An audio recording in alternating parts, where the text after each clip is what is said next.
जय श्री कृष्ण। राधे राधे। श्री कृष्ण गोविंद हरे मुरारे, हे नाथ नारायण वासुदेवाय। મિત્રો, હાલમાં ચાલી રહેલા વૈશાખ માસમાં આપણે સાંભળીશું વૈશાખ માસ મહાત્મ્યની કથા ભાગ 5મો। જો તમે ચેનલ પર નવા હોય તો આ ચેનલને સબસ્ક્રાઈબ કરી દેજો, જેથી તમને આ પવિત્ર કથાનું રસપાન આવી રીતે મળતું રહે। વૈશાખની દ્વાદશીનું મહત્વ। દ્વાદશીના પુણ્યદાનથી એક કૂતરીનો ઉદ્ધાર।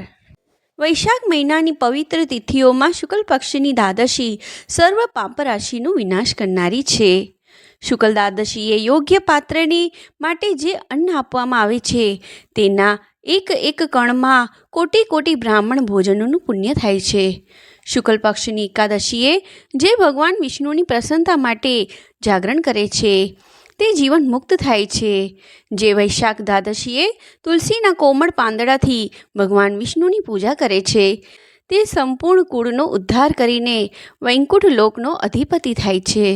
જે મનુષ્ય ત્રયોદશીએ દૂધ, દહીં, ખાંડ, ઘી અને શુદ્ધ મધ આ 5 દ્રવ્યોથી ભગવાન વિષ્ણુની પૂજા કરે છે તથા તે પંચામૃતથી શ્રી હરિને સ્નાન કરાવે છે તે સંપૂર્ણ કુળનો ઉદ્ધાર કરીને ભગવાનના વિષ્ણુ લોકમાં પ્રતિષ્ઠ થાય છે।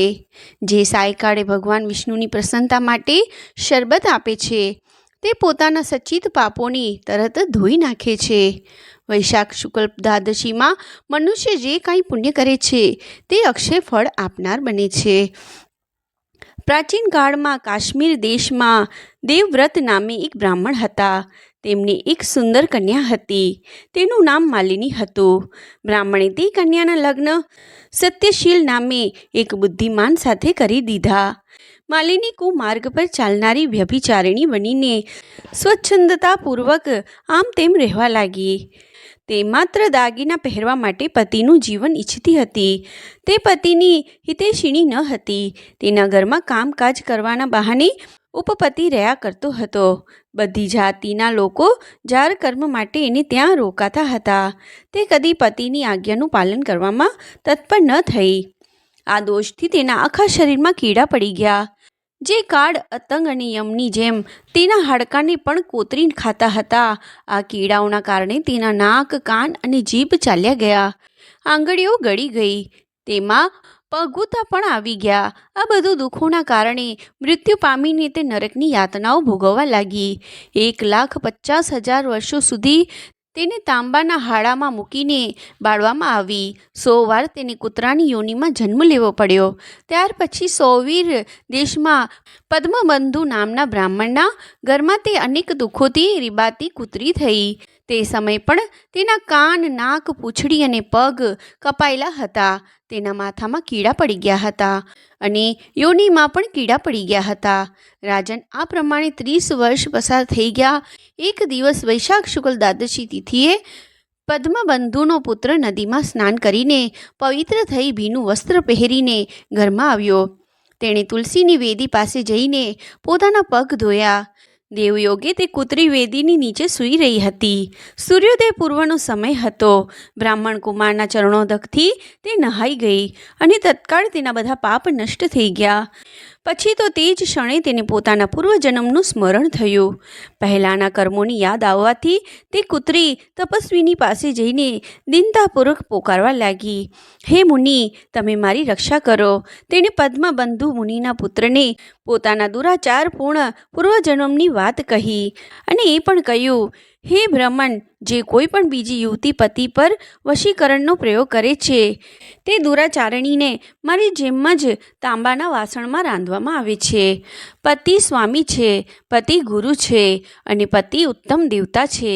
સાધ્વી સ્ત્રી તે પતિનો અપરાધ કરીને કઈ રીતે સુખી થઈ શકે છે? પતિનો અપરાધ કરનારી સ્ત્રી સેંકડો વાર ત્રિયક યોનિ, પશુ પક્ષીઓની યોનિમાં અને અબજો વાર કીટ યોનિમાં જન્મ લે છે। તેથી સ્ત્રીઓએ સદા પોતાના પતિની આજ્ઞાનું પાલન કરવું જોઈએ। હે બ્રહ્મણ, આજે હું તમારી દ્રષ્ટિની સામે આવી છું। જો તમે મારો ઉદ્ધાર નહીં કરો તો મારે ફરી આ યાતનાપૂર્ણ નિંદિત યોનિમાં જવું પડશે। તેથી હે વિપ્રવર, મુજ પાપાચારિણીને વૈશાખ શુક્લ પક્ષમાં પોતાનું પુણ્ય આપીને ઉગારી લો। તમે જે પુણ્યવર્ધક દ્વાદશી કરી છે તેમાં સ્નાન દાન અને અન્ન ભોજન કરાવવાથી જે પુણ્ય થયું છે તેનાથી મારો પણ ઉદ્ધાર થઈ જશે. હે મહાભાગ, હે દીન વત્સલ, મુજ દુખિયારી પર દયા કરો. તમારા સ્વામી ભગવાન જગદીશ્વર જનાર્દન દીનોના રક્ષક છે. તેમના ભક્તો પણ તેમના જેવા જ હોય છે. હે દીનવત્સલ, હું તમારા દરવાજા પર રહેનારી કૂતરી છું. મુજ દીન પર દયા કરો, મારો ઉદ્ધાર કરો.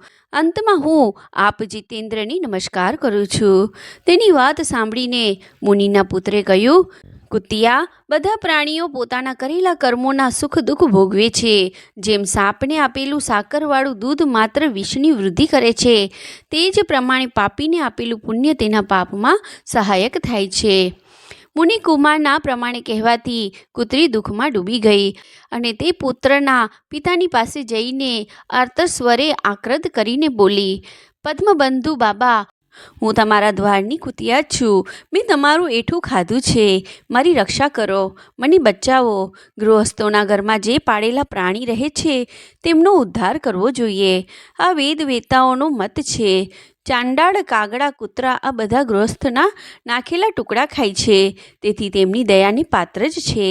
જે પોતાના જ પાળેલા રોગથી ગ્રસ્ત પ્રાણીઓ અને અસમર્થ પ્રાણીનો ઉદ્ધાર કરતો નથી તે નરકમાં પડે છે, એવો વિદ્વાનોનો મત છે. સંસારનું સર્જન કરનારા ભગવાન વિષ્ણુ એકને કર્તા બનાવીને પોતે જ પત્ની પુત્રના નાતે સમસ્ત જંતુઓનું પોષણ કરે છે. તેથી પોતાના આશ્રિતોની રક્ષા કરવી જોઈએ. આ ભગવાનની આજ્ઞા છે. દયાળુ હોવાથી તમે મારો ઉદ્ધાર કરો. દુઃખી કૂતરીની વાત સાંભળીને ઘરમાં બેઠેલો મુનિપુત્ર તરત ઘરમાંથી બહાર નીકળ્યો. તે સમયે પદ્મબંધુએ પુત્રને પૂછ્યું, આ શી વાત છે? ત્યારે પુત્રે આ બધી વાત કહી. તે સાંભળીને પદ્મબંધુ બોલ્યા, બેટા, તમે કૂતરીને આવી વાત કેમ કહી? સાધુ પુરુષોના મુખેથી આવી વાત નીકળતી નથી. વત્સ, જુઓ તો ખરા, બધા લોકો પરોપકાર કરવા ઉદ્ધત રહે છે. ચંદ્રમા, સૂર્ય, વાયુ, અગ્નિ, જળ, ચંદન, વૃક્ષ અને સાધુ પુરુષ હંમેશા પરોપકાર કરતા રહે છે. દૈત્યોના બળથી હારેલા દેવતાઓના કલ્યાણ માટે મહામુનિ દતીચીએ પોતાના અસ્થિ આપી દીધા. હે મહાભાગ, પૂર્વકાળમાં શિબી રાજાએ કબૂતરના પ્રાણ બચાવવા માટે ભૂખ્યા બાજને પોતાના શરીરનું માંસ આપ્યું હતું. પહેલાં આ પૃથ્વી પર જીમૂતવાહન નામના રાજા થઈ ગયા. તેમણે એક સર્પના પ્રાણ બચાવવા માટે મહાત્મા ગરુડને પોતાનું જીવન સમર્પિત કરી દીધું હતું. તેથી વિદ્વાન બ્રાહ્મણે દયાળુ થવું જોઈએ. શું ઇન્દ્રદેવ શુદ્ધ સ્થાનમાં જ વૃષ્ટિ કરે છે? અશુદ્ધ સ્થાનમાં વૃષ્ટિ નથી કરતા? શું ચંદ્રમા ચાંડાળના ઘર પર પ્રકાશ નથી કરતા? તેથી વારવાર પ્રાર્થના કરી રહેલી આ કૂતરીનો હું મારા પુણ્યોથી ઉદ્ધાર કરીશ. આ પ્રમાણે પુત્રની માન્યતાનું નિરાકરણ કરીને પરમ બુદ્ધિમાન પદ્મબંધુએ સંકલ્પ કર્યો, કુતિયા, લે, હું તને દાદશીનું પુણ્ય અર્પણ કરું છું.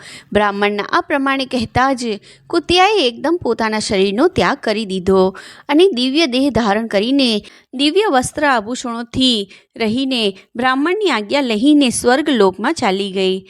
ત્યાં અનુપમ સુખોનો ઉપભોગ કરીને આ પૃથ્વી પર ભગવાન નરનારાયણના અંશથી ઉર્વશી નામે પ્રગટ થઈ.